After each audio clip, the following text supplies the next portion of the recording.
chairman of South Sudan business community in Mombasa.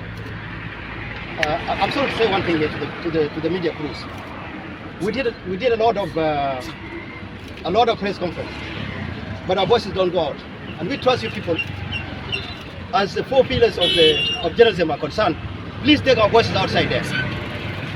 One, there's an outcry from the people of Southern Sudan and people of Mombasa as well, because the livelihood of people of Mombasa come from this port. If you take business away from the people of Mombasa, how do you expect them to live? This is my question. One, the directive of His Excellency, President Ruto, is very clear. The President of the Republic directive is very clear during the integration. All our presidents were there. All cargoes, no exception, revert to Mombasa for handling and clearance. The same position from our government of South Sudan. All cargoes should revert to Mombasa for handling and clearance. We are not against SGR. Number two, as a business community from the region, EAC, Uganda, Rwanda, whom the cargoes are not being touched with, the cargo remain here, is only South Sudan cargoes being targeted. We said, why are you targeting our cargo? One, we are asking the KPA to respect his directive and please let our cargo come back, because our people are suffering back at home. People are suffering. Things are becoming very expensive in the market because they're associated with import and export. You don't force the traders to use one mean of transportation. And that's what we told the old regime under Machare. You don't make SGR to kill the road, because Mama Boga take the kid to school using those lorries. If you lazimisha kila kitu aenda na SGR, now Mama Lora taenda wapi? Now Mama Boga taenda wapi? So what we are saying, please respect the government directive and let our cargo come back to Mombasa, as it has been expressed by His Excellency Dr. William Ruto and our leadership as well. Said our cargo should come back. All the documents are here with me, not Babel from our embassy. But they were not honored by the Foreign Minister of Transport. He said on his letters. Why? Why forcing South Sudan? People of Kenya have helped us during our struggle for independence, and now we still need the people of Kenya and the government of Kenya to help us. If we start now exploiting our cargo, in fact, this is the most dangerous thing. Thank you very much. How has the delay in implementing the directive affected you as Uganda? Thank you very much, my brother. The forceful rails of South Sudan good against the government of South Sudan and against the business community of South Sudan has affected us so much. The prices of the basic commodities in Juba market are becoming so expensive. And I know so many Kenyans here who are doing business in South Sudan. They're being owned by the Kenyans. And Kenyans are the one holding those things. And they know it very well how we are affected. Our outcry here, we are appealing to KPA and we are also appealing to His Excellency President Ruto. Please let our cargo come back to Mombasa. Don't force people to use the SGR. Let the SGR make it attractive, and then we can use the SGR. Nobody's against the SGR. This is what we are saying. We can use the SGR, but not by force. Thank you.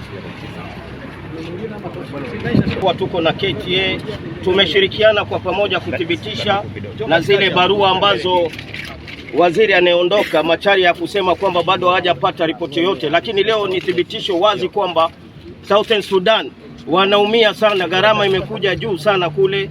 Watu wa Mombasa vile vile wamezoroteshwa na hali ya kiuchumi. Kwa hivyo sisi tulishukuru sana rais kutoa directive ile, lakini tunaona ya kwamba kuna mabwenyenye wanaofaidika na ile SGR, wanafanya sabotage na ile order ya rais kisiasa, kumaliza kwamba rais ahadi yake sio ile. Tunaomba rais achukue hatua haraka iwezekanavyo. Southern Sudan kwa sasa wanahama bandari ya Mombasa, wanaenda Dar es Salaam kwa sababu ya ukiritimba ambao umewekwa na mabwenyenye wachache wanaomiliki port kama ni yao.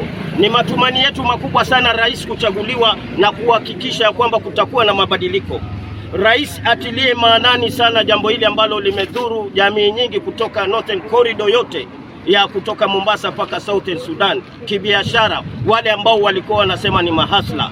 Na sisi kama tunavyosema na rais anavyosema ya kwamba atapambana na cartel, bado tuarudia kusema tuko hapa kusaidiana na rais kupambana na hawa makatel ambao wanahujumu ile order ama directive ya rais William Samoe Ruto. People power! Power! People power! Power!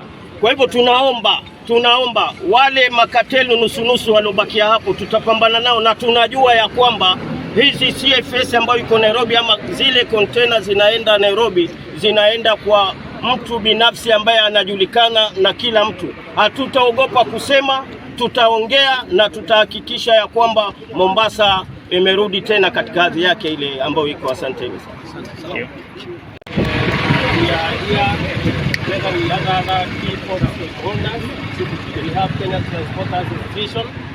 We have CFS Association here. We have Haki Africa with us. We have Uhuru with us. We have Fast Action with us. We have the business community from South Sudan here. And we are here first to express our support to His Excellency, the President, Dr. William Samoei Ruto, for giving the directive that all clearance of cargo and attendant operations revert back to Mombasa in full. He did this on day one of his inauguration, and we are here to express our unequivocal support for what he directed. Here today, we are expressing our shock and dismay that his directive has not been obeyed as he directed. The management of Kenya Port Authority has not fully implemented the directive by His Excellency the President. Of particular concern is the cargo destined to Southern Sudan that is still being forcibly transferred to a private CFS in Nairobi. And this one has been against the will of the people of Southern Sudan through the business community that is here. It is against also the communication that has been done by the Minister of Transport from Southern Sudan to his counterpart in Kenya.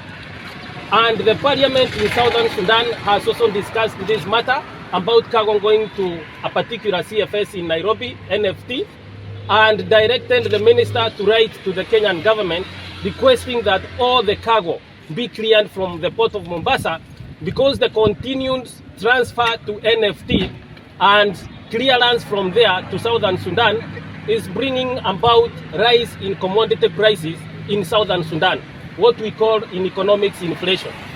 When you compare clearance from there at Mombasa, it is cheaper to do clearance from here and deliver the cargo to Southern Sudan. Now, the big question we are asking, who is this higher authority than that of His Excellency, the President? Who is stopping the implementation of the directive that the President issued? And the directive he issued out of the promise he made to Kenyans during the campaigning.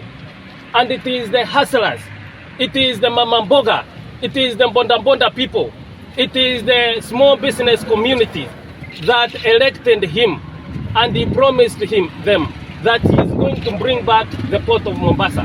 Now, those who are stifling the full implementation of his directive is the reason we are gathered here. Because the directive did not give any exemptions. Whether cargo is transit or local, whether containerized or bulk, whether going to Southern Sudan or Congo or Rwanda or Uganda, all means everything must be cleared from the port of Mombasa. So today we have a few demands which I'm going to read to you that we want to see implemented here at the port of Mombasa. One, that the presidential directive be implemented fully without exemptions. It applies to all cargo, whether local or transit, containerized or bulk. Two, that KPA stops immediately issuing any more pickup orders of all Southern Sudan cargo or any other foreign country, and stop forcibly transferring those containers by rail to Nairobi Freight Terminal.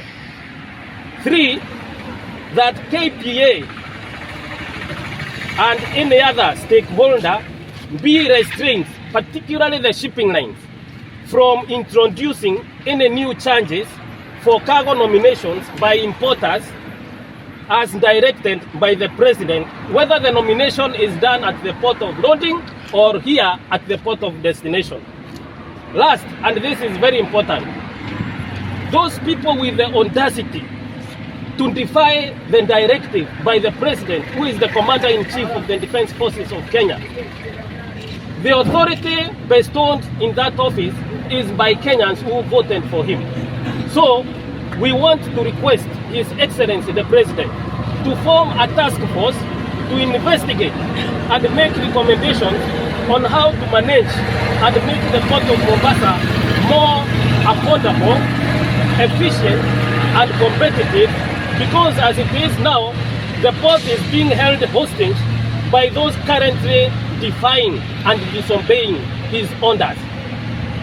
We cannot continue to lose business to the port of Dar es Salaam. We have people who make it unnecessarily expensive for the port of Mombasa to serve its customers, both within Kenya and outside Kenya. We find that the best way to avoid all these merry-go-rounds, we cannot keep on, begging. We cannot keep on talking. We need action. And the best person we believe that has the mandate from Kenya, the person we elected to be our president, is His Excellency, Mheshimiwa Dr. William Samoei Ruto. We need this task force to investigate matters in the port of Mombasa so that our port can be competitive, so that Kenyans can reap full benefits of the port that God gave to Kenyans. We want to say, we said, and the president told us, freedom is coming. And we believe that freedom is here. The freedom by importers to choose, number one, where their cargo will be cleared. Number two, the mode of transport, how their cargo will be transported. And number three, there were no exemptions. And there were no new changes to be introduced. This is our joint statement, and we want to see it implemented to the logical conclusion. Thank you.